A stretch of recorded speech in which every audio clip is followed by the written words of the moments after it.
Ladies and gentlemen, please rise.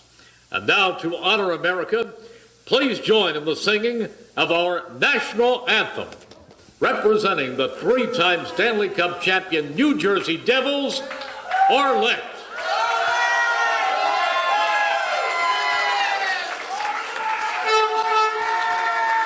I feel like I'm at a game. Oh my gosh. Oh, say, can you see by the dawn's early light what so proudly we hailed at the twilight's last gleaming, whose broad stripes and bright stars through the perilous fight o'er the ramparts we watched were so gallantly streaming, and the rocket's red glare, the bombs bursting in air, gave proof through the night that our flag was still there. Oh, say, does that star-spangled banner yet wave o'er the land of the free and the home of the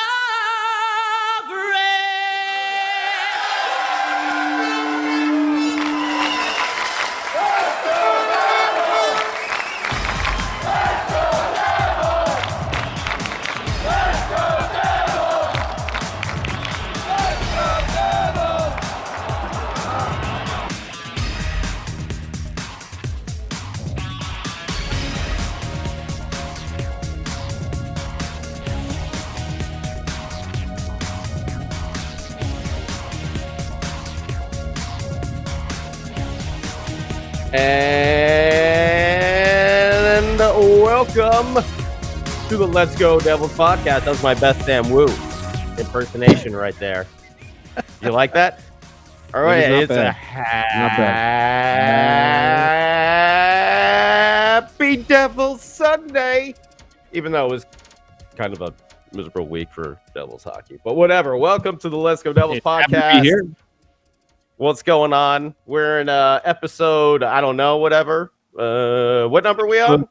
Episode 25, season 3. It's on the bottom of the screen, bro. Oh, that's the part that I have blocked out. Sorry. Let me move that. Oh, there it is. Season 3, episode 25. Fighting back. By the way, we got a special guest coming up in just a little while. Mr. Cam, the Slam Janssen. That's right. Former Devils enforcer, St. Louis Blues. Now he's got his own podcast out there. We're going to talk to Cam, see what he has to say. Me and Scott were just talking about some of the questions we were going to ask him. I think he'll be able to provide some interesting insight to the world, the current world of New Jersey Devils hockey. So, Scott, how's it going out there? We're in the freeze. Yeah, bro. It's a little chilly outside. We had that snowstorm in New Jersey. I'm sure you have 65. Oh, I'm sorry. It was 70 degrees out here in Los Angeles. I walked in my flip-flops this afternoon as me and my dog went to the park. Yes. Yeah, a real bum. But yeah. I mean, honestly, it's outside of Devils hockey, it's been all right. But I mean, the team looks like it has come crashing down to earth. We were riding that Aberdeen wave for a little while, and it felt good, and everything was going all right, and things started to click, and you're just kind of getting that little like, hey, all right, maybe we can string some wins together, and then all of a sudden it just feels like the wind gets knocked out of your sails, and damn, it sucks. I feel bad for Jack Hughes having this be his rookie season. You feel bad for a couple guys on the team that they're going through this. It's just, you could see it on their faces in the post-game interviews. There's been some injuries. I mean, the upside is, hey, Nico Hischier is going to the All-Star game because Kyle Palmieri is now out. So there's some bright sides to the season. Can I nominate just in honor, just Blake Coleman for All-Star game?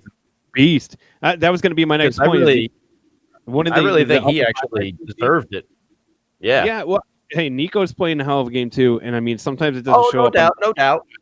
But if I had to pick someone besides Kyle Palmieri, who throughout the entire course of this season so far has been consistent and performing, and I know we've talked about it on previous episodes about Blake Coleman. What does he have? He doesn't have any power play goals. All of his goals are even strength, except the ones that he's got on the penalty kill. So I don't think like his minutes on the power play are. I don't even think it's like under a minute if he has any at all.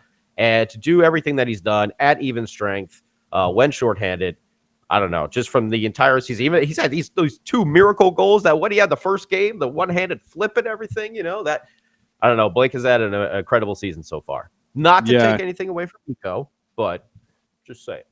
No, I mean, honestly, Blake Coleman. If it's so funny because you see the effort that this dude is putting in a losing season. Imagine what it'd be like if this team was winning. Yeah, it is what it is at this point. Like we're just starting to get to what the real identity of this team is going to be. I know there's a lot of people that have been kind of jumping up and down about possibly hiring Gallant. I think that's how you pronounce his last name. The coach that was fired in Vegas. Vegas, yes. I mean, or Laviolette. I know there's a lot of people jumping up and down for that too. I mean, honestly, the whole thing about this season is it's just been so much turmoil. There's been so much turnaround. There's been so many things that have happened from your coach getting fired to the GM getting fired. And all these stories in the New York Post putting out a story of like why they think it really happened.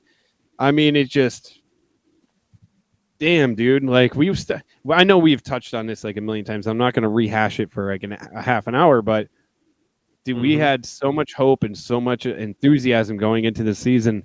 It's just a straight kick to the nuts. I mean, just everything that could go wrong went wrong, it felt like.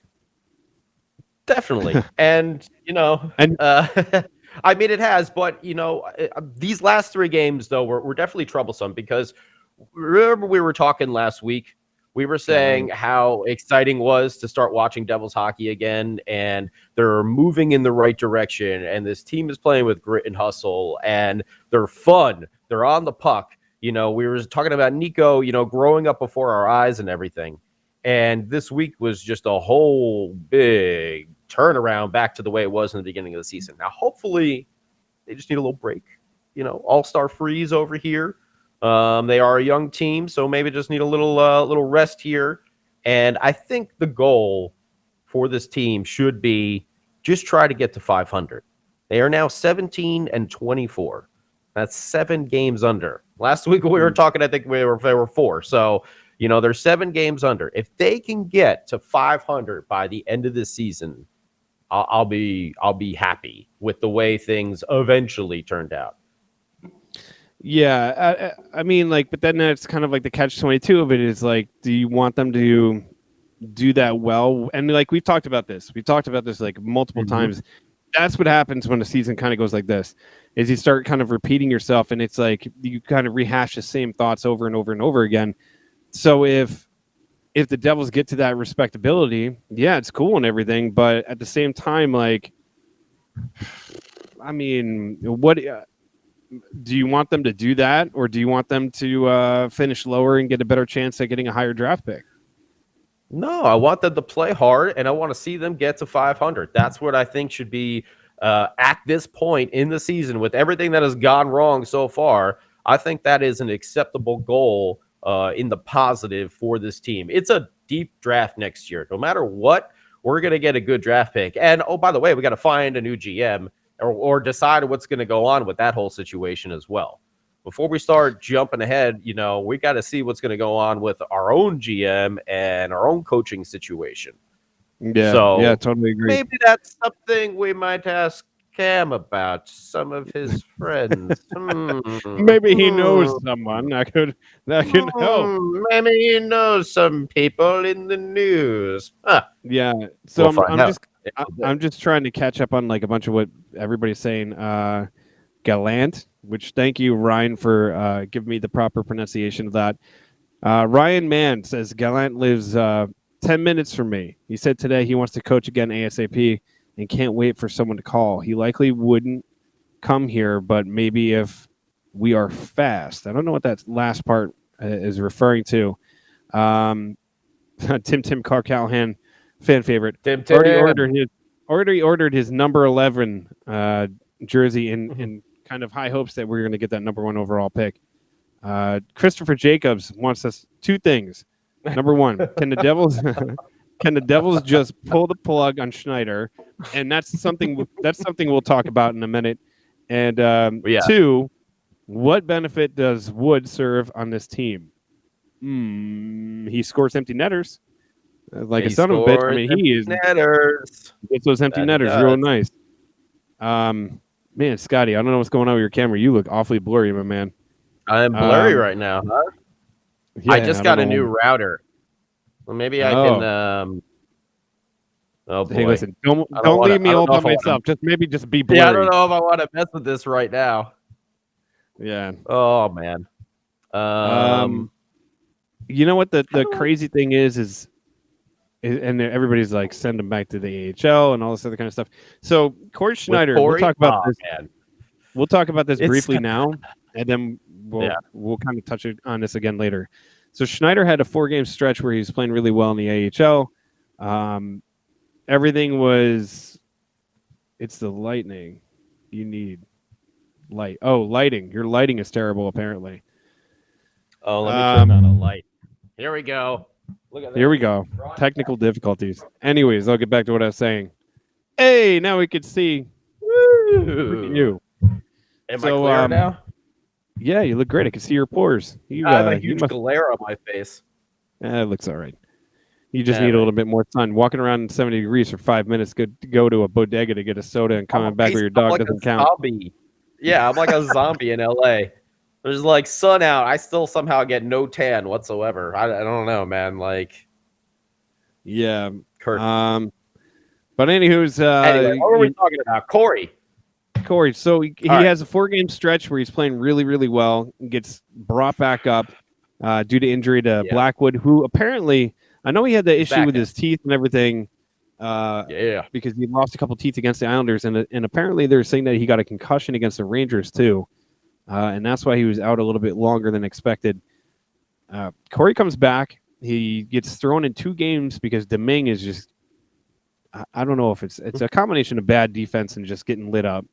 So they throw Corey in. He doesn't really bode that well, but it's like he had that. He's cold. He's coming in relief and blah, blah, blah. Give him like a full-time start and see what happens. And then this last game. And I mean, it was funny because I was watching the game and then watching the Twitter feed at the same time. And it was like, hey, all right, not bad. Oh, that was a softie. Yeah. Okay, what's going on here? And then it just like, and then like the bowels of hell opened up, and then everybody just spewed their hate everywhere. Those two, I mean, the first 2, you know, especially that first one, it was like almost from the blue line, you know, beating them glove side like that. That was, you know, concerning. That's one you'd like to have back. That's a really nice way of putting it. You know, that one was a little concerning. Yeah, you know, like Chuck, I don't want to warn you, but your house is on fire. We need that walrus from the Geico commercial. You know, one where no nappies, no sleepies, no sleepies, no sleepies. But yeah, man. I mean, you know, I was hoping the best for Corey, but it could be that, you know, he was doing well because he was facing AHL talent instead of NHL talent. That seems to be, you know, I listen, I want him to be good. I want him to do really well. I want him to be a solid backup for our team and provide that leadership, or possibly be some sort of trade piece if anyone's actually looking for depth at goaltender down the stretch. You know, I don't even know what we would get for him at this point, because he doesn't seem reliable at the NHL level anymore. And I'm no expert. no expert, but that's just what it seems. And I don't know, maybe it'll come out that he needs some kind of crazy surgery again and he's been playing hurt or whatnot, but it doesn't seem to be working out at the NHL level for him. Yeah, we have to give a big shout out to Melissa Dawn, by the way, who was very key in getting us Cam Janssen, along with many other of our guests. So a big thank you goes out to Melissa. I know Sam is working phones and working on getting Cam on the phone momentarily. Mm-hmm. Excuse me, damn. But we're talking about all this stuff, I'm like looking down and I see people who are like, I'm concerned about this person, I'm concerned about that person, I'm concerned about the defense. And it's like, did I start something with concerning? Yeah, you have rights to be concerned. Well, yeah, we do. I mean, this last week did not look good. Now we played with some tough teams. Obviously, Ovi, looking good, man. Now he's was he tied with Yzerman, I think, for 9th overall? He got a hat trick against the Islanders too. So, we stole one from the Caps the week prior. They came back the next week and they made sure that they kind of handed us our behinds there. So I can see that one. It was like walking up and smacking your big brother in the back of the head and just being like, gotcha, and then running away. And he's like, oh, and then he catches, and next day he catches me and beats the crap out of you. Yeah. That was, so that Caps game, it was like, go ahead. No. Go ahead.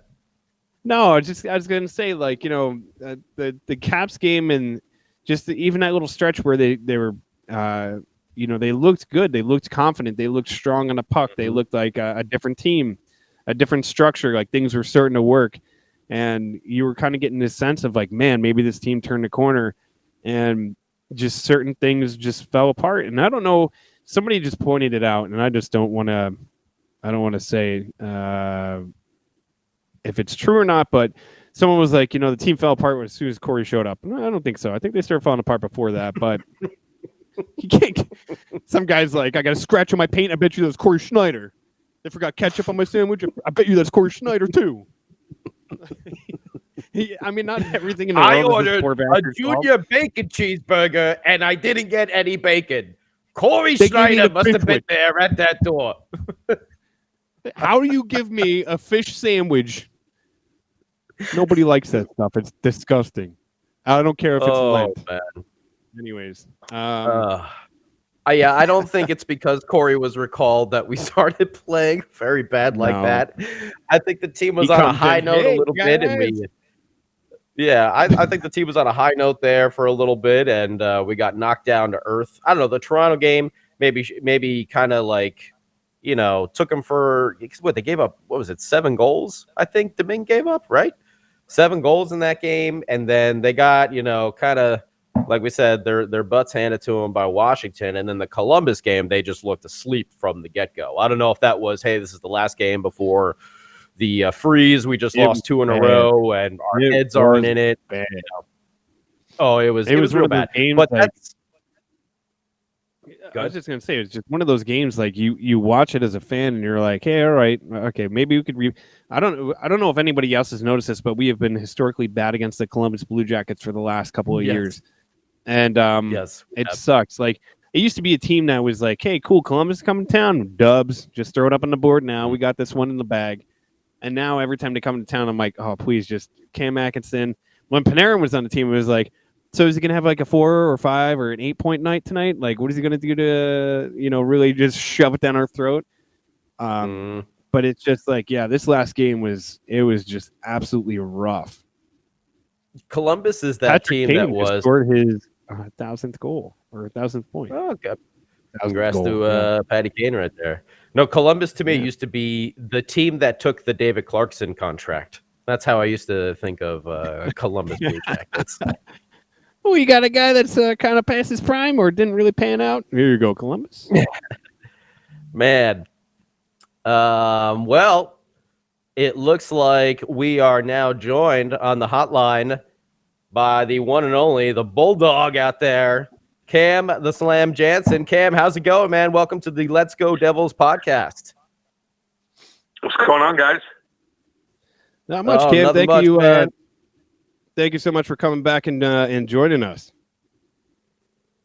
Yeah, anytime. Anytime, man. I'm just hanging out, watching a little football, a little hockey action. Nice little Sunday night. Very so cool, I got to man. ask you, are you rooting for the Chiefs? I know it's not St. Louis, but I know, now that the Rams aren't there anymore, a lot of people rooting for the Chiefs to go to the Super Bowl or happy that they're there. Yeah, I do think that. No, even on just talking to people and kind of being in the kind of the media scene a little bit, everybody likes the Chiefs now that what we dealt with the Rams. Of course, people are still very, very upset about that whole ordeal. But in my opinion, I just like watching freaks of nature, and that's Patrick Mahomes. He's the best in the business right now, and he entertains me. So therefore, I root for him. And he's a cool cat. And actually, you know what he did? He came to St. Louis to a Blues game and rallied around and like slammed the beer in one of the boxes. So even just for that, I'm going to root for him. That's awesome. Yeah, I always wondered that, like just seeing a team before we get into all the hockey conversation and stuff like that, when a team moves away and you're kind of left with nothing, especially if there's another team within relatively close proximity, if everybody just jumps ship or if you follow them to the West Coast or so I was always curious to how that happened. Well, yeah, and again, the Chiefs are also, they haven't won in a long time, haven't been there, and kind of like what the St. Louis Blues story was for a while there. Somewhat always in a mix, but just haven't got to the promised land. And so you do feel for the fans because you've seen that firsthand. I've seen that firsthand growing up in St. Louis, and just seeing the disappointment in so many years throughout the organization's history. And so you look at that and you kind of have a little pity for them. So good for them. But it's fun getting into NFL is always entertaining one way or the other.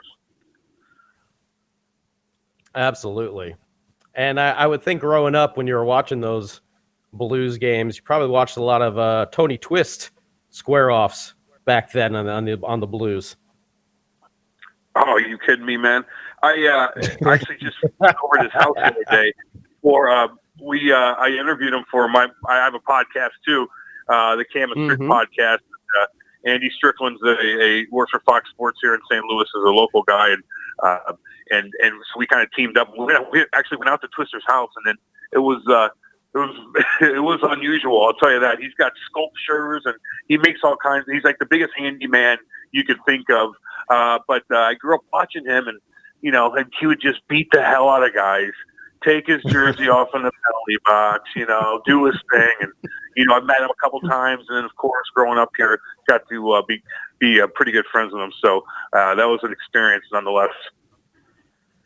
So, Cam, how did you transition from after your playing career? I think we've talked about it briefly last time you were on, but for anybody that's listening for the first time, I know Scotty wasn't with us last time, but how did you transition from your playing career into getting a podcast, into getting into like the media and stuff like that? Well, I've always done so many radio interviews when I played here. Anytime anybody with all the news channels and all that, anytime they asked me to do something, I'd always do it. And so I kind of got to know a lot of people. And I was playing over in Nottingham, England, having a good time, but just kind of going over there just to kind of buy some time to see what I want to do with my second career. I didn't know exactly what I wanted to do. So I was over there playing, and you're not making much money over there, but it was a fun experience. I'm still fighting guys, and I'm like, okay. So I signed a 2-year deal with Nottingham, and all of a sudden some of these radio stations got a hold of me in St. Louis, and they said, hey, can you come sit in to some of these shows? And I got into that, and another radio station kind of jumped on board and tried to hire me. So I kind of organically got into that, and I just really liked it. And just breaking down the Blues was a little different at first because everybody you work with, went to Mizzou, which is a journalism school, and they know the ins and outs, and I was just some rookie again, kind of starting over just like you were when you're playing hockey, going in a locker room. But this time I'm going into a studio with, people that are a lot smarter than I am.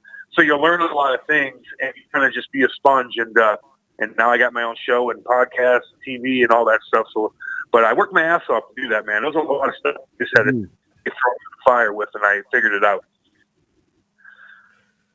Hey, Cam. So, yeah, over here in Jersey, you see, instead of Mizzou, it's Syracuse. Everyone has always been to Syracuse, so they're the big-time radio school and everything. Yeah. Now, yeah, I just suck. Those guys again. It's crazy how that works. But, I'm like always a step behind from a lot of these guys, but it makes you a better player at the end. That's cool. Hey, do you got anything special going on for the All-Star game, which is out in St. Louis? Oh yeah, man. Think about this for St. Louis, and look, the Devils are going through a tough time right now. I feel for the fans out there. Let me just say that. So I keep talking about St. Louis, but I feel well. You guys won 3 Stanley Cups. You had one of the best teams for '95, 2000. When you guys went through so many great things, you're going through a rough time right now, but you're going to get out of it. Trust me, it's a cycle, and it's a little rough patch. But saying that, the Blues are on the opposite side of that right now. The past 3 years, they got a Winter Classic. They got the renovation on the building, which desperately was needed. You got this multi-million-dollar practice facility, and this All-Star game now, like all in a matter of like 3.5 years. It was actually kind of perfect on a selfish note with me retiring, getting into the media, and then all this cool stuff gets to happen, and you get to, kind of take advantage of it. So anyway, the All-Star, we have a alumni game, the St. Louis Blues versus the NHL alumni. So all kinds of guys are coming in, from Joey Kosher to Wayne Gretzky to Brett Hall to, Paul Bissonnette to, it's just going to be a blast, and we're going to hang out there. And then the next day you got the skill competition. Then you have the All-Star game, and there's so many different parties and things like that. And the city's making money, and of course, St. Louis and hockey as a whole just gets a huge boost in everything. And it's just a great time, and it's good for the city because the city needs it, man. St. Louis needs positivity with the sports teams that we have going on here, and the Blues are really helping out on that front. Yeah, that's awesome. Cool. It's cool to see that. I remember when the Devils had the NHL draft in Newark, and it's so cool to see that whole atmosphere and everything come into the city, and it's such a positive thing. And I just think it's awesome that St. Louis is getting the spotlight, and rightfully so, like you said. But it kind of brings back, you said that the Devils, like, they're going through this downtime, and everything kind of goes in circles, and everything will come back up. Have you talked to anybody in particular? If you get what I'm winking on the camera right now, anybody in particular that might be interested in the GM job with the Devils currently? I did. I did get to interview him. Of course, he's not going to say anything about that. But let me just say this about. I'm assuming Marty is the guy you're talking about.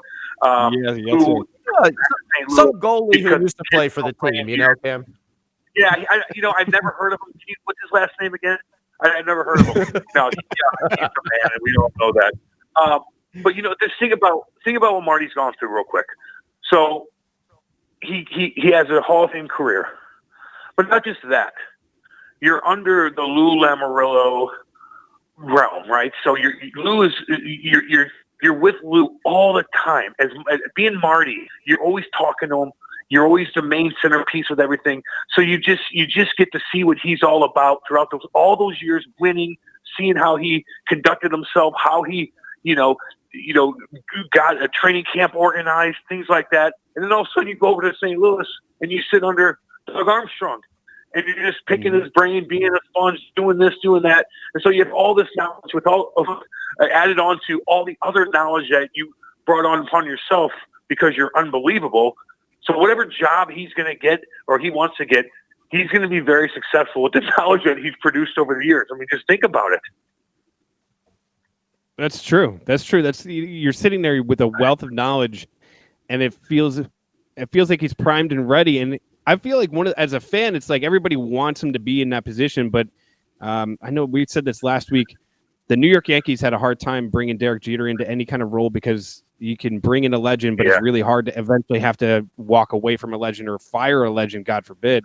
And I wonder if there's any kind of hesitation or trepidation from the ownership where they don't want to give that power to somebody like Marty because of the eventual run of time, and then eventually you get to that point where you have to let him go. Yeah, man, that's a good question. Look what happened with like Brett Hall, right, in Dallas. Mm-hmm. And you look at even like in a different aspect with Wayne Gretzky trying to coach, and it just when you put somebody at that level and in a position like that, it's not always going to be easy and going great and positive. Like, and it's tough to critique a guy of that stature, in my opinion. But yeah, eventually you're going to have to, because that's just the way it goes. But I don't know. I just think that you don't put somebody of that caliber. You don't not put him in that situation because you're worried about him failing. In my opinion, like I'd roll the dice on that. You know.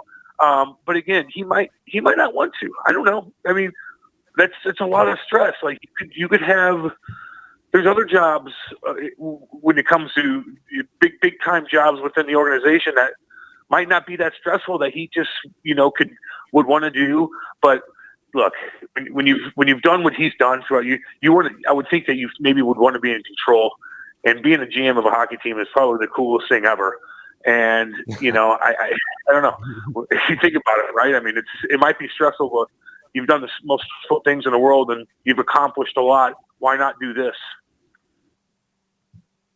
I mean, would you ever do it? Would you ever be a GM?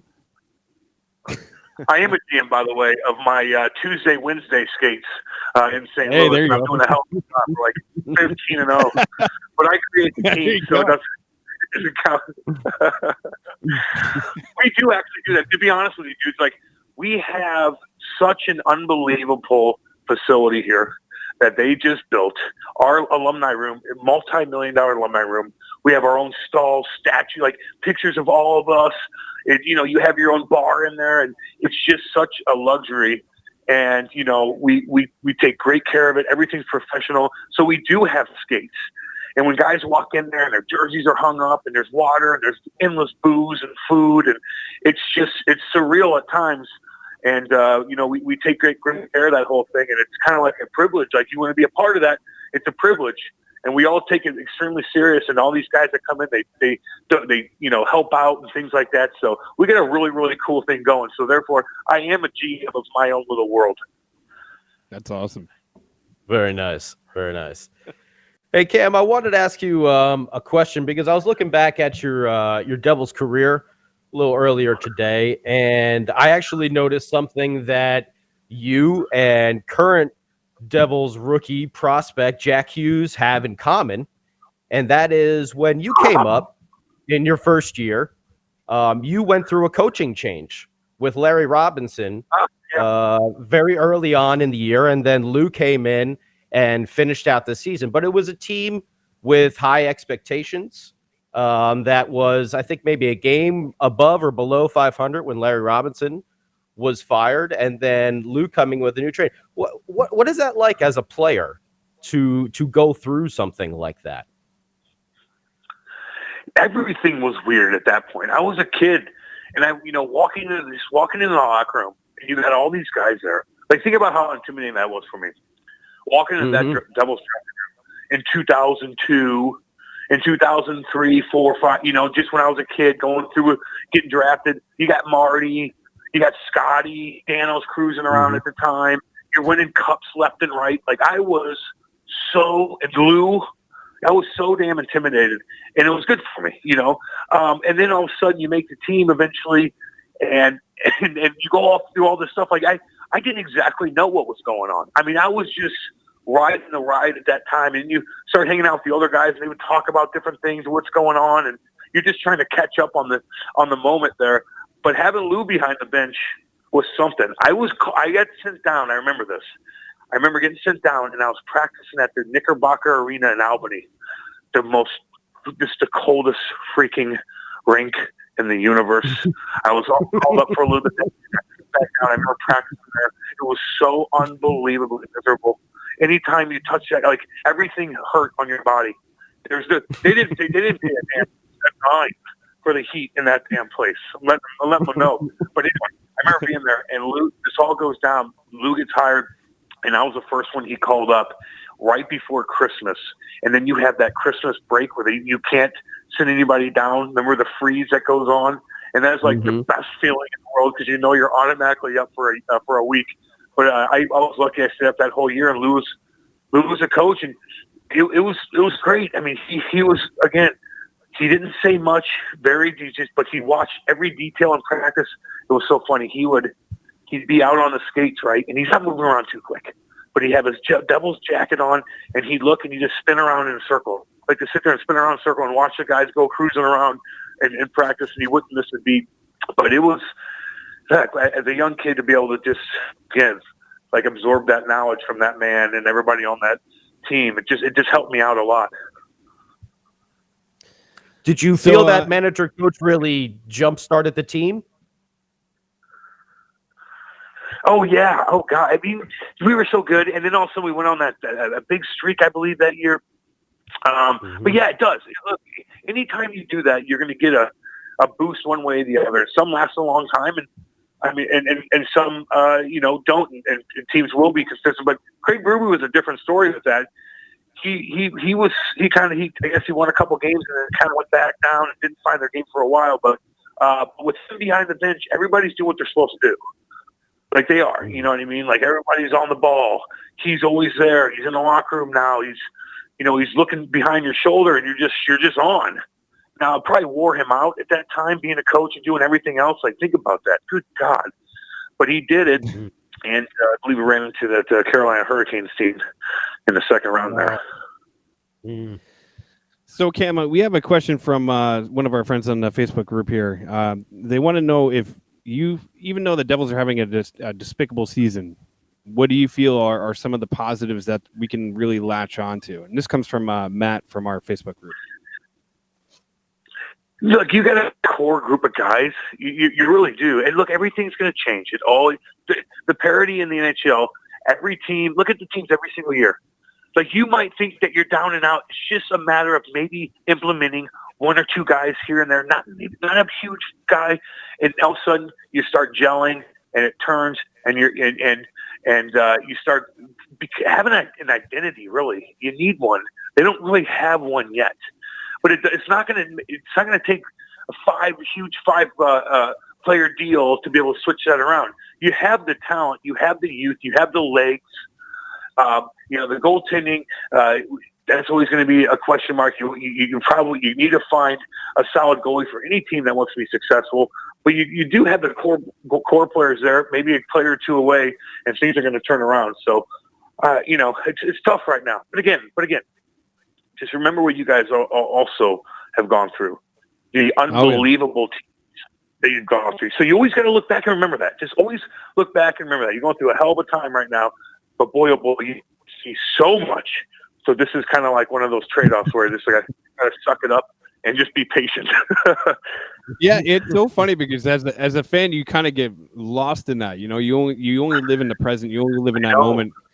And it's funny because you're totally right. You're 100% right. All the success that this team has had, we had a Hall of Famer in goal for, it's such a long time. And then everybody bags on what our situation is right now. And it's like, just be thankful for what we had and look forward to the positive side of it, I guess. Yeah. Yeah, and you know what? It's tough, though, because you guys, it's been this way for a little bit. And look, the fans have every right to be upset right now. And I'm just saying, because a lot of them, you just sometimes have to sit back and be like, okay, I know it's been a long time, but you can see this Devils team. It's like, okay, they need to tweak a couple things. And of course, I just want to let you know this. Look at these teams. Like, you can be really good one year, and all of a sudden you're not. You could all of a sudden just two pieces away, two third-line guys that maybe overproduce, and now you're back to a solid team, over 500, doing your things, swinging in the right direction. So just be patient. It's all going to turn around. There you go. Hey, Cam, I just wanted to bring it back to when you were on the team again. And I got to say, I used to get so pumped whenever I would see you out there on the ice, putting some hits that thing on where you start shaking your hand. It was like dropping the gloves. Signature move. Man, like, where does your stamina come from? Because you would get into a fight and you would sit there and you would take some punches and you would be shaking off that elbow pad, getting ready. And we see you like holding off the refs and like, no. We're just getting going here. And then all of a sudden, whoever you were fighting starts to tire out and boom, like a roundhouse just starts coming from nowhere from you. And it was just incredible. And so, like, I'm getting pumped up just thinking about it right now. Where did you get that stamina from? it's not really the stamina. Like, it wasn't really the stamina. It was just I liked fighting. Like, I was crazy as a kid.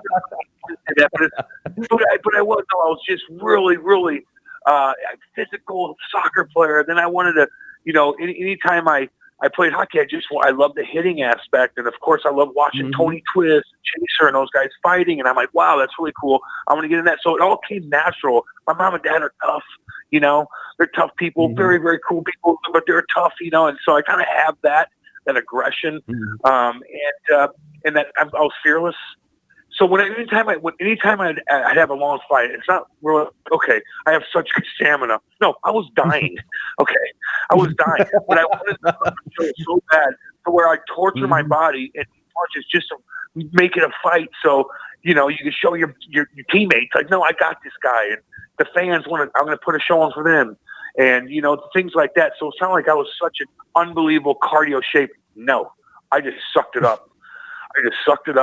And I wanted to do it because I wanted the will in me I would just and look at me in a penalty box. I'm like, I have to soak myself with water. I was having a heart attack every single time. So I just wanted to, again, put the show on, show the boys that this guy might be 6'7". I'm going to have to eat a couple punches off the bat, but I'm going to make this a war. So he'll never want to have to fight me again. And every time he does, he's going to be in a war, and I'm going to give him that. Well, that makes me love you even more. That makes me love you even more now, knowing that, man. That's so awesome. I was always being this guy that we're doing the pod. Scott and Scotty here. We've known each other for like 20 years, and I remember always talking about you and just always getting so pumped whenever I'd see you were in the lineup, man. So now that makes me love you even more. I'll say this, man. I had such a blast playing in Jersey. I always had like a life away from the hockey guys too. I always meet people everywhere I played. When I lived in Windsor, when I lived in Guelph, when I lived in Albany, when I lived all over the damn world, and especially Jersey, I met so many people, so many different restaurants where you're meeting people and police officers that hang out that I still talk to today, the people that were so good to me.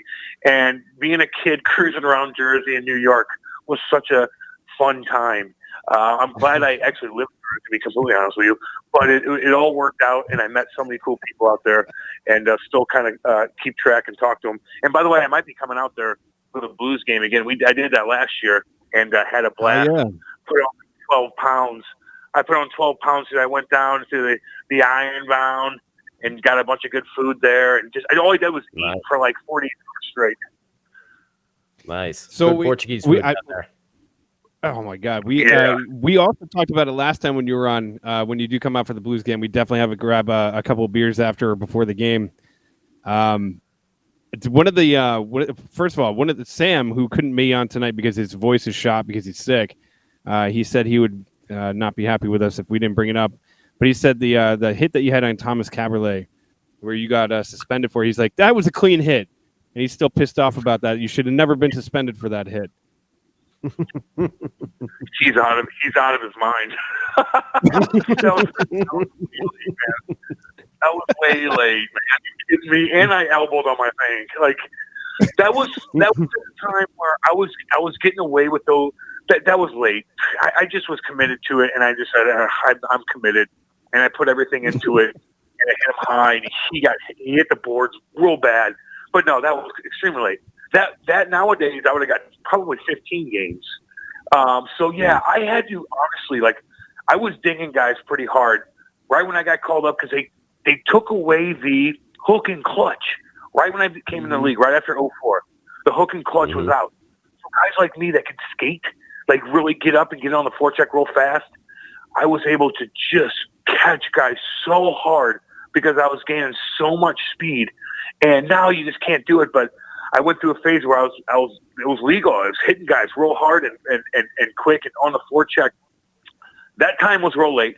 But then all of a sudden the rules started changing throughout that like 4 or 5 years where the back check hits were getting called for, you can't clip a guy anymore, which is completely understandable. And you'd have to change your game. But I got suspended a couple times too with some of those. But Anyway, yeah, I loved it, man. If I wasn't able to hit, I wouldn't have stayed in the league. I'll tell you that right now. Yeah, so this is actually kind of an interesting question because it goes along with the fighting aspect of your game. Eric Burns from the Facebook group wanted to know, did you ever do any kind of like boxing or MMA style training in the off season, or is that just straight up just brawling? Dude. My dad dropped me off at Finney's Mixed Martial Arts when I was 16 years old. I went with my dad, and he goes, look, let's go here. I'll pay for it. Go in there and get it done. And before this, by the way, when I was in Windsor, I would get up early in the morning and go to some hardcore gym over in Detroit, right across the bridge at 6 o'clock in the morning, in this hardcore place and box with some guys, and then go to school and then go to practice. And then I came back to St. Louis in the summertime, my dad would drop me off. And the most intimidating thing in the world is if you ever walked into like an MMA gym and you walk in to sign up and everybody's like kickboxing and doing this, and everybody's got that hardcore look on their face, and you're just like, oh boy. But I did it, and I went to the class, and all of a sudden we started not just boxing, but doing our own hockey fight training. And I would grab a guy, and we both have towels around our necks like we're hockey fighting, and we'd have gloves on, and we'd kick the crap out of each other and kind of try new things, and then use MMA gloves and switch on each other and put some headgear on so you could punch each other, just don't follow through. But it's all about moving and grabbing on. So I did that for like 15 years. And just helped me out. I mean, helped me out going, it's like those 6-7 monsters that you have to have a style for, you know? That's crazy, man. Like, some guys don't even think about that because, you know, I know there's a lot of people out there that are like, oh, they're just two guys going at it. And there probably are a bunch of guys that, you know, in the hockey world that are just not really that, you know, adept to fighting, and they just kind of get into it and they just drop the gloves and they just go at each other. But guys like you, that's a part of the game. Like, you take it seriously, and if you're gonna drop with somebody else and he's training, if he's boxing in the off season and he's getting better at it, I would imagine that you wouldn't want to like take a step back and be like, nah, just rely on my my instinct. Dude, I'm not 6'7", man. I'm 5'11" and a half. I'm going against monsters. I gotta have a game plan, dude. I gotta have a game plan. Can't just go there and trade punches with a guy. He's gonna knock me out. So I got to learn how to eat punches some certain way.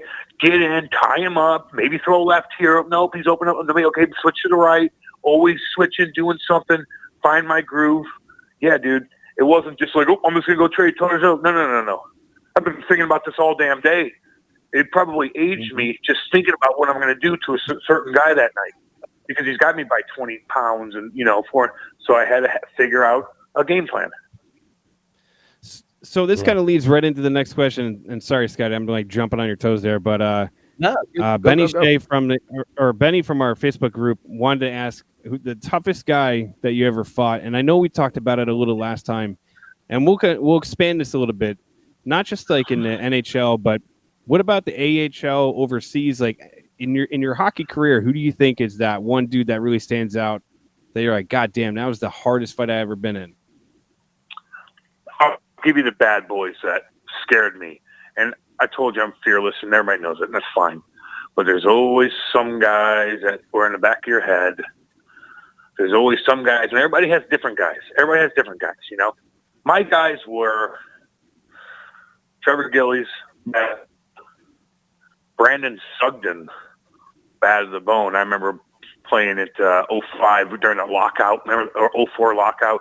Robbie Fatorik was our coach in Albany, and I remember I'm fighting everybody that year. 45, I think I had that year. Sugar Sugden was out there on a ship, and he wanted me, and I fought early that night. And Robbie Fatorik called me off the ice, sits me down, and goes, "Don't fight him." And I know not too many coaches have really ever done that to me, but he did that, and it was against Sugar, and I'm like, okay. And he pumped somebody right after that, so I'm like, oh, that's why. Okay, cool. Thank you, Robbie, for saving my on that one. Yeah, so like, okay, damn, man, there's so many guys, man. There's so many guys that are sneaky tough too. Like, I'll tell you. I'll give you this instead. I'll tell you some guys that didn't really get much respect that were super tough. John Erskine. Not too many people talk about John Erskine. He was so tough, man. Eric Bolton, former Devil too, unbelievable friend of mine. He's such an unbelievable guy. He was very, the very line tough. brawl, the Rangers line brawl, you guys. He is. Oh my God! If you ever met him, he is the funniest human being you'll ever meet in your life. He was so fun to hang out with. Oh God, he played such a long time. It was crazy. I couldn't believe it. And he's just the funniest cartoon character ever. Love him. So I give him a little shout out for you guys. But anyway, that Derek Bugard was scary, man. Tell you that. Derek Bugard, big time. He was knocking guys out. Remember he went through that stage where he knocked like 13 guys out in a row in like 08? God, that was horrifying. Yeah. Can't do anything against him, man. He's 6'9". Like I wouldn't. He's just too big. You couldn't have a game plan on him. Jesus. Ask Todd Cork. As you're saying all these names, I'm like scrolling through my head of like every tough guy that you could think of, and then when you say Bugard's name, he had probably the scariest looking face when he was zoning in on somebody, and he really was, just eyeing you up and getting ready to go. And I can't even fathom standing toe to toe with that and being like, all right, we got to do this. We're going to knuckle up. Here we go. No, well, because you're guaranteed to get hit. He's punching through you. You know what I mean? Like, he's not getting you punch. He's punching through your head, and that's why he's knocking guys out like it's going out of style. It was horrifying. The whole league was scared of him, man. He was, great guy. But what he was doing to guys. And all of a sudden, he would go on a forecheck and gain all this speed and just murder somebody, come around his head. And, then somebody had to fight him, and he'd just string you out and really, really connect on you. And he was just a scary, scary thing. Well, Cam, we want to thank you for your bravery for going up against some of these guys here in your career as a Devil. I know all of us as fans really appreciated it, and we supported you, and you were definitely a fan. If you didn't know, you were a fan favorite amongst a lot of people just for your grit, your determination, and and I can still remember hearing Chico, calling the games like, Cam is shaking off the elbow pad. He's shaking it off, like it just got everyone so pumped up. So I just want to thank you for everything you did. And I want to tell everyone to check out your show as well. Where can everyone hear Cam Janssen show? Well, I got the radio show, but you don't want to hear about what's going on in St. Louis. But I do have a podcast with Andy Strickland. Like I said, go check it out. The Cam podcast. It's on iTunes, Google, Spotify. It's on everything. You just type it in, you'll see it. We got the Twister, Marty. We had a bunch of guys who do the All-Star weekend too, so it's pretty cool. But I just wanted to let you guys know I had such a blast playing up there, man. The fans treated me awesome, and I'll never forget that. I'll be coming back up there in a couple months, and I'll let you guys know. So we'll have a good time, man. Maybe we'll get together. Yeah, Very definitely. cool. We would love that. And Cam, thank you so much. One last question from our friend Melissa Dawn, who kind of like set this whole thing up.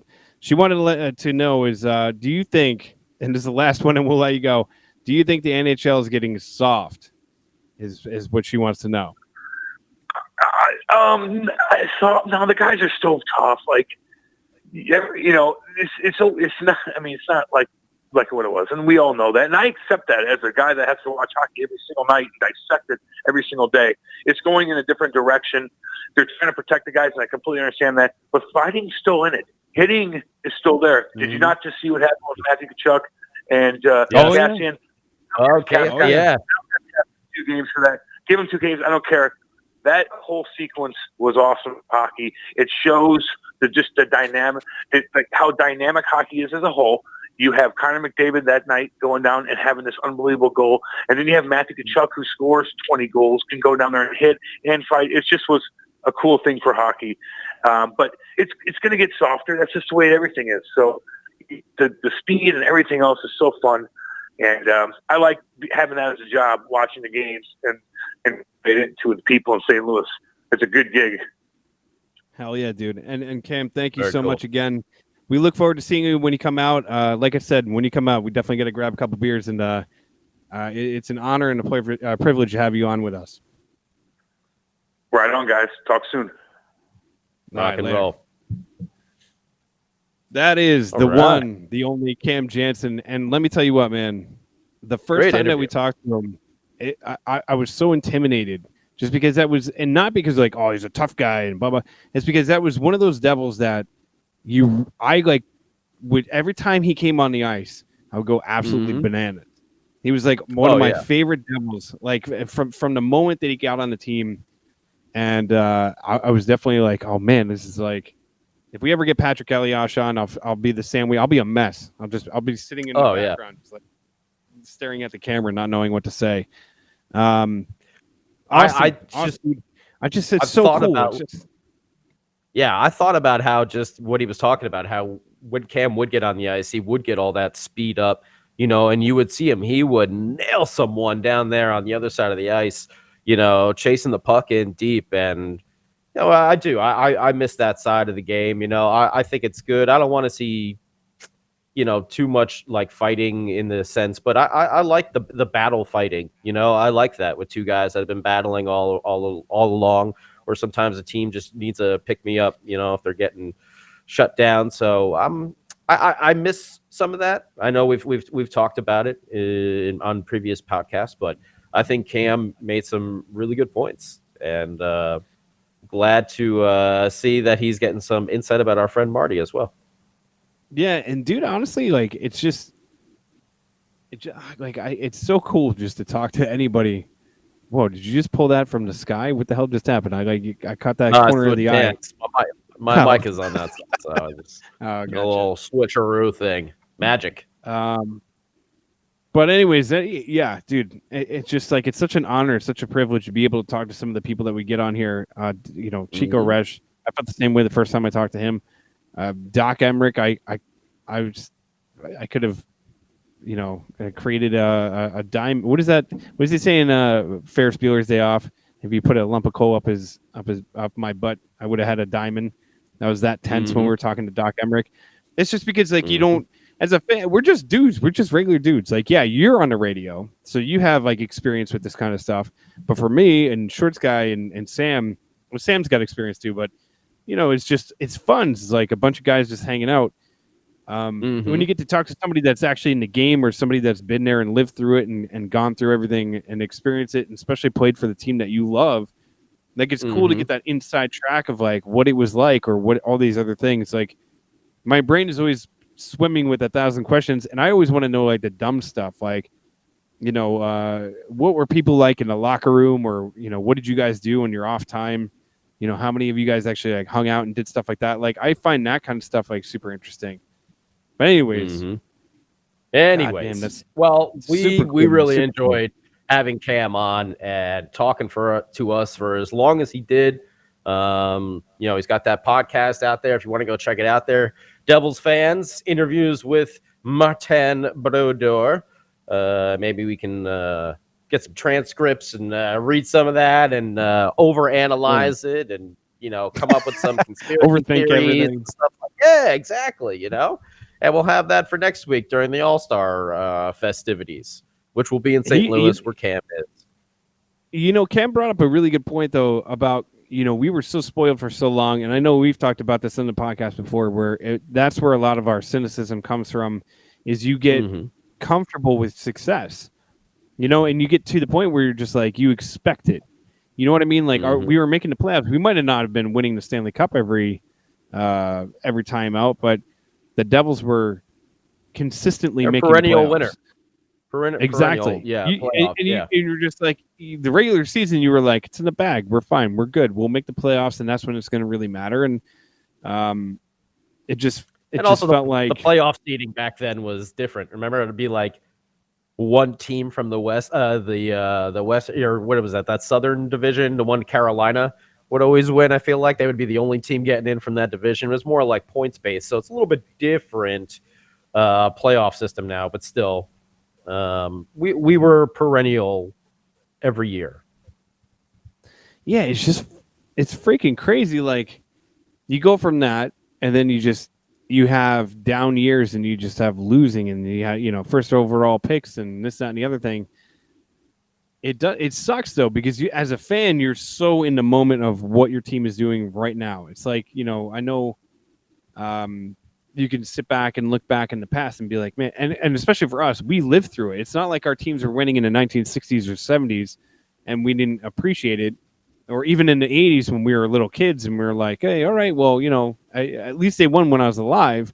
It's like, no, they won when we were like in our teenage years, and then when they won in 2003, we were 21. It was awesome. Like that's like right in the prime of your life. It feels like, I remember like we going to game 2 of that Stanley Cup run and drinking beer in the in the Continental Airlines Arena parking lot and going through the tunnel and slamming the walls and then watching Marty pitch a shutout. And it's just crazy because, first of all, that feels like it was a billion years ago. But I mean, we got to experience that in our prime, and now we're watching this team, and it's like sometimes it is really hard to watch as a fan. And there's a lot of times where, I will gut it out. I'll turn the game off for a minute, and then I turn it back on because like I'm like, I can't, I just want to watch it. But there's been games where I can't turn it back on. Like I'll turn it off, or I'll be like, all right, you know what, I got something better to do right now. And it sucks to feel that way. And I hope he's right. I hope things bounce back, and I hope they circle the wagons and figure this out. It's just like, damn, what's going to happen in the next couple months is going to be really, really interesting. Yeah, we got to see how it plays out. I think, like we talked about, let's see if this team could get to 500 by the end of the season and keep it there. I think that's a good goal for them. And then we have to figure out what's happening with our GM and our coach. And we need to figure that out sooner rather than later, because we have a very deep draft coming up, and we need someone to be on that ASAP. I think that's one of the most important things. But I think for the team, let's see if the team can get to 500. What did we say? They're 5 games down, 6 games down now? Seven. Oh, jeez. 7 games under. Okay. If they can get to 500, if they can make up those 7 games in this last little bit of the season, I think that's a really positive sign. Yeah, I totally agree. It's just who's going to run the ship. Do you know what I mean? Like, well, that's what we gotta find out. I hear that music creeping in. Which means, I hear that music. Hey, that final thoughts, Scotty. Do you want to close it out? You want to close it out? No. I mean, it's the All-Star game, so we don't really have that much going on this week with Devils hockey. So, let the boys recoup. Let them take this time.